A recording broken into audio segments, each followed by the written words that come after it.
Hai guys, sebaiknya kita jangan pernah sekalipun meremehkan usaha dari orang lain nih guys. Meski usaha dari orang lain tersebut bisa dibilang sangat aneh dan gak masuk akal, tapi faktanya orang-orang berikut ini mampu menuai keberhasilan dengan ide-ide aneh dan gak masuk akalnya tersebut. Karena orang-orang ini mampu memanfaatkan limbah-limbah yang sudah tak terpakai untuk dijadikan bisnis yang menghasilkan banyak uang.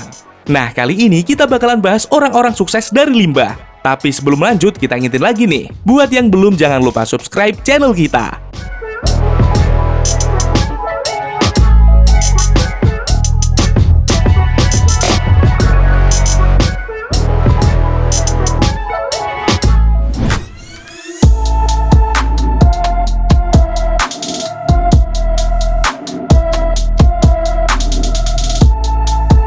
Seorang pria Afrika yang bernama Malcolm pernah ditertawakan oleh banyak orang karena ide gilanya untuk merubah nasib nih guys. Malcolm yang memang berasal dari keluarga yang tergolong miskin dan tidak mampu ini mempunyai ide di mana dia ingin berjualan sandal. Setelah memutar otak, ide kreatif Malcolm muncul untuk membuat sandal buatannya dari limbah yang tak terpakai. Akhirnya Malcolm dengan berani meminjam uang untuk membeli ban bekas yang tak terpakai dalam jumlah yang besar. Awalnya, penduduk desa beranggapan bahwa hanya orang gila yang mau membeli sampah dengan jumlah yang besar. Dan karena hal tersebut, Malcolm sempat diejek dan ditertawakan oleh hampir seluruh penduduk desanya nih guys.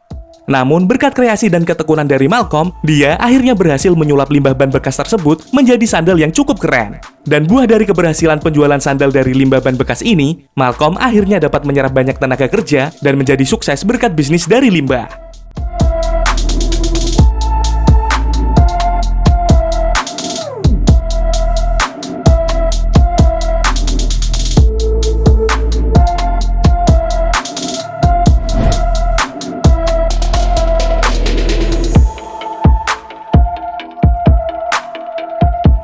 Siapa sangka nih guys, limbah elektronik ternyata bisa diolah kembali, kemudian diambil emasnya nih guys. Dan faktanya, di Indonesia sendiri sekarang sudah ada beberapa orang yang mampu mengolah limbah elektronik untuk diambil emasnya. Limbah elektronik yang mengandung emas ini meliputi motherboard, prosesor, RAM, VGA, dan soundbox. Awalnya, limbah-limbah elektronik ini dipilih dan dilebur terlebih dahulu.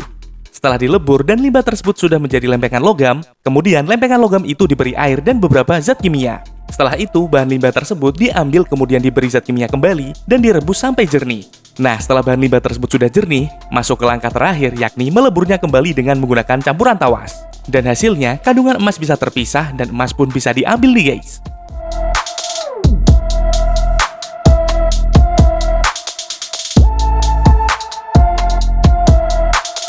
Saat dijual ke toko emas, seperti yang dilakukan oleh salah satu channel YouTube yang bernama Tim Kanibal Blitar ini, mereka berhasil menjual emas hasil peleburan limbah elektronik dengan harga yang sangat menggiurkan.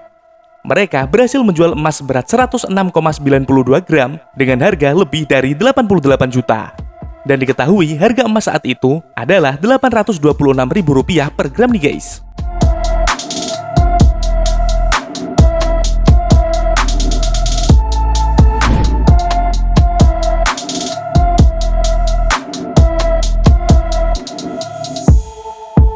Mungkin saat mendengar kata ceker ayam, pastinya kalian akan terpikir olahan makanan untuk dimakan nih guys. Namun tidak bagi pria asal Bandung yang bernama Nurman Farika Ramadhani. Nurman berhasil mengolah kulit ceker ayam menjadi bahan kulit untuk produk fashion yakni sepatu. Hasil dari kerja kerasnya, Nurman akhirnya mendirikan brand produk sepatu miliknya sendiri yang diberi nama Hirka.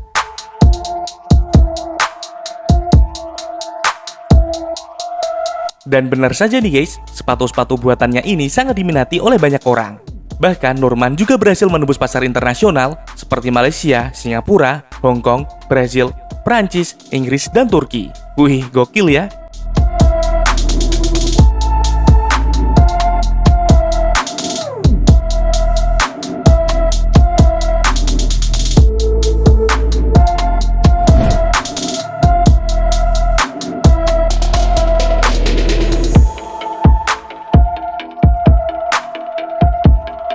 Mungkin di benak kalian, limbah kaleng hanyalah sebuah benda yang tidak ada nilainya nih guys.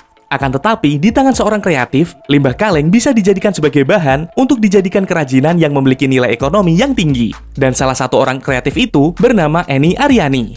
Wanita kelahiran Yogyakarta 22 Desember 1979 ini berhasil mengubah kaleng bekas menjadi berbagai macam kerajinan tangan yang bernilai dari ratusan ribu hingga jutaan rupiah. Dari kaleng bekas tersebut, Annie berhasil membuatnya menjadi kotak pos, ember, kaleng makanan, tempat pensil, dan lain sebagainya. Annie mengaku dari usahanya memanfaatkan kaleng bekas ini, dia mendapatkan omset puluhan hingga ratusan juta rupiah per bulan. Tidak hanya itu, barang kerajinan yang dihasilkan juga sudah diekspor ke mancanegara seperti Jepang dan Australia.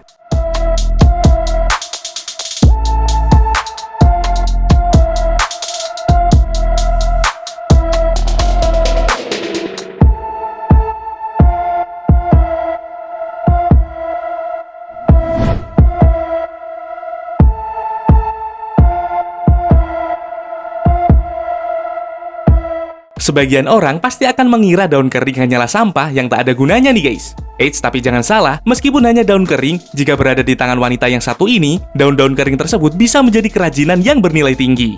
Wanita kelahiran Malang 17 Mei 1978 yang bernama Dewi Tanjung Sari ini mampu memanfaatkan daun kering untuk dijadikan bisnis yang menguntungkan. Cerita bermula pada saat Dewi berkuliah di Universitas Brawijaya Malang, dia mengumpulkan beberapa daun kering untuk dijadikan kerajinan. Hanya bermodalkan Rp50.000 pada awal bisnisnya, Dewi mampu memasarkan produknya kepada teman-teman kampusnya. Berkat ketekunan Dewi dalam menjalani kerajinan daun kering ini, akhirnya dia bertemu dengan seseorang yang ingin bermitra dengannya. Hasilnya, produk kerajinan daun keringnya tersebut sekarang sudah diekspor ke berbagai negara seperti Hong Kong, Singapura, dan Australia. Dan Dewi mengaku hasil berjualan kerajinan daun kering ini, dia berhasil mendapatkan omset hingga ratusan juta rupiah per bulan.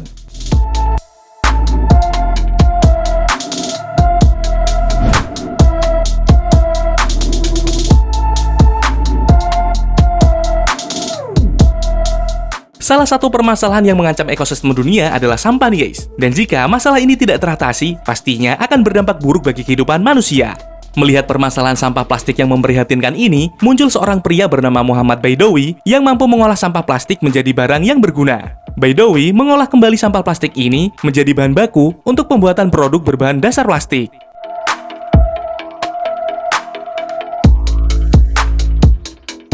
Dan gak cuman itu, dia juga mengolah sampah plastik ini sendiri menjadi barang-barang perabotan. Pada awal merintis bisnisnya, Baidowi mengaku dia sering mendapat pertentangan baik dari keluarga maupun teman-teman terdekatnya. Hal ini karena bisnis sampah plastiknya ini dianggap sebagai bisnis yang aneh dan tak masuk akal. Namun berkat hasil usahanya, Baidowi berhasil mendapatkan omset hingga ratusan juta rupiah per bulan.